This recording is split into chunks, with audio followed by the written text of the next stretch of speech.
وليد ركراكي أو طارق السكتيوي؟ ماشي مجرد سؤال، هذا هو السؤال اللي ممكن يحدد مصير ومستقبل أسود الأطلس في السنوات الجاية.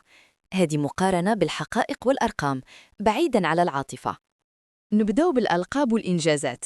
وليد الركراكي هو صاحب الإنجاز التاريخي اللي كل شي كيعقل عليه. وصل بالمنتخب لنصف نهائي كأس العالم 2022، وهذه شي حاجة عمرها وقعت في إفريقيا والعالم العربي.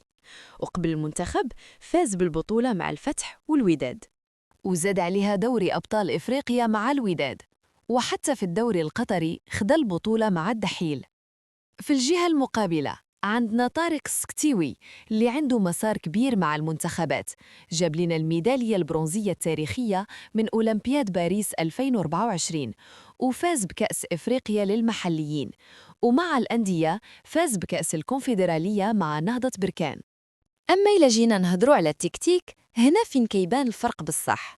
وليد الركراكي كيمشي بمدرسة الواقعية، كيعتمد غالباً على دفاع منظم ووسط ميدان صلب مع 3 ديال اللاعبين وراء المهاجم، والقوة ديالو كتبان في الهجمات المرتدة السريعة.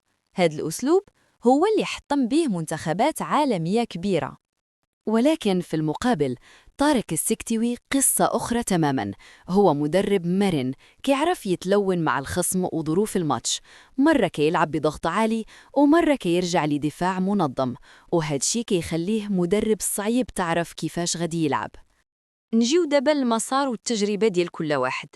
الركراكي بنى التجربة ديالو كلها تحت ضغط الأندية الكبيرة، والنجاح ديالو مع الوداد هو اللي حليه باب المنتخب الأول، وهو دابا كيقود الجيل الذهبي ديال المغرب. السكتيوي من جهته خدم ونجح مع فئات مختلفة، من المنتخب الأولمبي للمنتخب المحلي، وفي كل مرة كان كيبني فريق ناجح في وقت قصير، وهذا الشيء كيبين قدرته على التأقلم بسرعة. إذن في الآخر عندنا جوج ديال الأطر الكبار. الركراكي هو مهندس حلم المونديال وصاحب مشروع واضح، والسكتيوي هو مدرب مارين وناجح في ظروف مختلفة. السؤال كيبقى، شكون الأنسب للمرحلة القادمة؟